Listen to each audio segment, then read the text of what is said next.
in the 90s when the Horizon, an American Saga guy, threw himself into an epic post-apocalyptic blockbuster that became an infamous failure at the box office, and then he did the exact same thing again? Waterworld might get all the attention, but it's Kevin Costner's other stab at dystopian science fiction that we're gonna look at. I'm Drew Deitch for Giant Freakin' Robot, and this is why The Postman failed. Just 2 years after the release of Waterworld, Kevin Costner would star in, produce, and direct an adaptation of The Postman, a celebrated novel by David Brin about a post-apocalyptic America. A funny facet of this is Brin's stated reasons for making the novel were a response to the post-Mad Max boom of science fiction that made the madness of a wasteland future seem fun and exciting. And Kevin Costner had just finished up a Mad Max rip, we'll call it an homage with Waterworld. It seems like The Postman was a deliberate attempt by Costner to shift into a slower gear with a similar genre story. Both movies even start with scenes about the purity of drinking water. Better than turpentine, Bill. Tastes about the same. The basic idea from both the novel and the movie is that a nomadic man traversing a wiped-out America comes across a deceased postal worker and their mail. Hey, how you doing? He takes the uniform and mail from the corpse and begins letting people believe he is a real postman. I'm your postman. Leading to hope in a restored United States of America. As far as comparisons to the novel, it seems like The Postman is more or less just taking the concept and some specific elements of David Brin's story and turning everything into something much, much more Hollywood. So this was my first time ever seeing The Postman, but I had always wanted to see it because I liked Waterworld as a kid. The things keeping me from taking the plunge were The Postman's near 3-hour runtime and the overall negative critical response it got. Now, I always want to give credit where I feel it's due, so here are some highlights from The Postman after a first viewing. Things I like about my ass. Number 1. Kevin Costner is a much funnier actor than most people would realize from his most popular roles, and The Postman allows him a character that's allowed to be goofy. I'm rich. It helps endear the character to the audience, like when he gets to have a hot bath and shave and can't help but sing a stupid little song. Unfortunately, that trait does wear thin.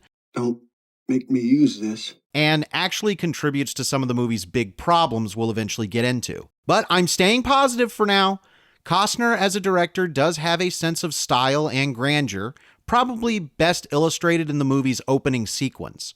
It doesn't hold up throughout the movie, as we'll get into, but it's something. Probably the thing I found most successful in The Postman had to do with the film's villainous fascists led by Will Patton. Cry havoc and let slip the dogs of war.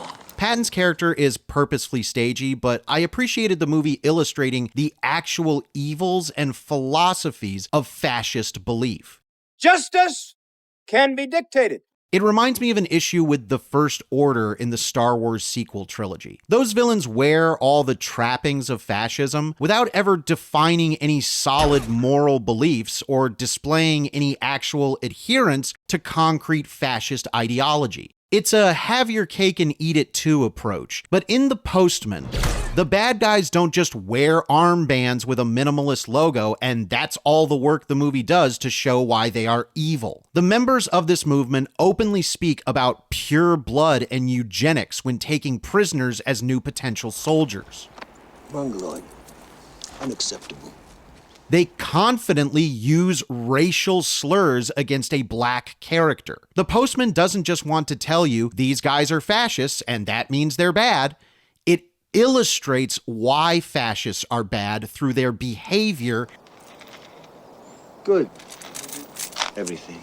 It sounds like unneeded praise, but considering I can't even say certain words on here without YouTube getting pissy, it's refreshing to be reminded of an era where Hollywood and pop culture wasn't afraid to call out evil as bluntly and directly as this. And that's pretty much the end of any praise I can give The Postman. Good luck and Godspeed. Because this movie sucks. Costner's vision for the Postman falls face first into overwrought ridiculousness way too quickly for an almost 3-hour movie. The plot and pacing get laborious very quickly, and they only sink further into the sludge after an awful romantic subplot takes hold, with a woman named Abby played by Olivia Williams. You didn't think we'd stay here forever, did you? No? I don't blame Williams at all, but these elements of the movie are an outright failure. Plus, this movie is not fun to watch if you grasp anything about editing moving images together. Geography, time, and movement get muddled up in multiple sequences. Here's just one very small example. The Postman looks up at a character riding on horseback, establishing a point of view reference for height. Then, we cut to a close-up of Abby, who has apparently entered the scene off camera. We know she's at a higher level since the Postman also seems to look up to acknowledge her, but cutting to this close-up doesn't properly establish her geography in the scene. Then, the next cut shows Abby on a horse. Here's the problem. The previous shot had Abby in close-up, her figure large in the right of the frame with lots of trees behind her. The very next image shows her small and in the left of the frame with open sky behind her. It's an incongruous juxtaposition of images that you probably won't actively notice in the moment, but this kind of poor editing and composition does affect your brain's processing of visual information. You feel it, right? I can feel it. By the time the actual climax to the Postman kicks off, You feel it too, don't you? you're over 2 hours in and there's still 45 minutes left. Any possible emotional investment has burned up, which is a bummer since this is a game cast. I don't understand. I set the fire.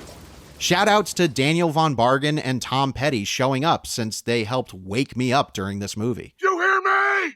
I heard of you, man. You're famous. And Costner himself deserves to shoulder a lot of the blame here. The Postman feels like a director's cut, not just in length, but in indulgence. There's so many subplots going on and so many little sidebars that I felt interested in, that I felt that a conventional approach to this movie, they would be cut. Other directors who didn't work on the writing probably wouldn't be as in love with it as much as I would. And Costner's goofier side clashes so hard with the sense of self-importance the movie gives off. Again, it leads to a lot of juxtapositions that are more dissonant than harmonious. The infamous heroic ride-out of the Postal Legion is probably the best example of this movie's bombast working against its worthwhile and heartfelt messaging. This is so stupid that it just plays like a silly commercial for the Postal Service. There's a lot about the Postman to pick apart because there's too much movie going on. I didn't even have time to make fun of Giovanni Ribisi's character. Good. Or highlight this guy, who I can't believe hasn't become a meme face.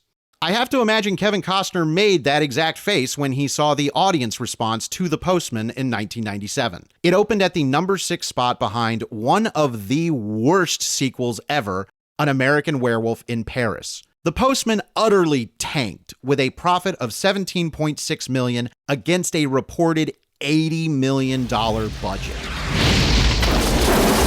So why exactly did The Postman fail, other than I agree with most critics that it's not a good movie? Really discouraged as I watched it because it goes on and on and on and on, and you can see that it has a little nugget of an idea, about half an hour of idea stretched out to about 6 times that length. Just embarrassing, frankly. Embarrassing. Okay. There's no doubt that Costner making another post-apocalyptic movie so quickly after the notorious debacle of Waterworld made audiences extra wary. And in comparison, Waterworld was at least sold as a gigantic action extravaganza.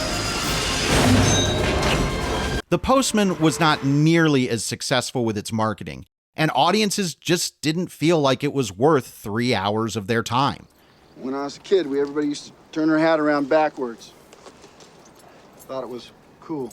As negative as I've been in this video, The Postman does prove that movies can be almost wholly unsuccessful at their overall goals while still touching on moments, ideas, performances, and emotions that work.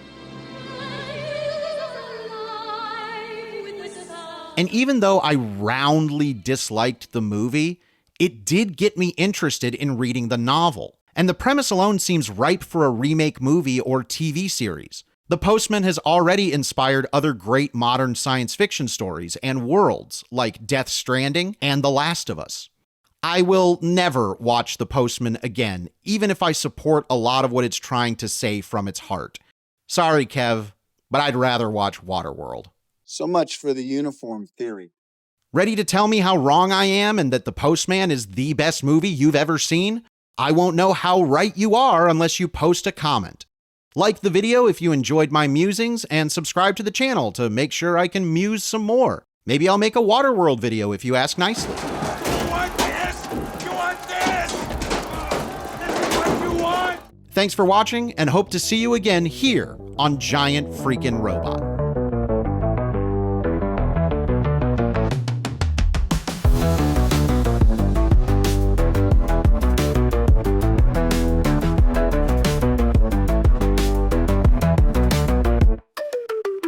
I heard of you, man.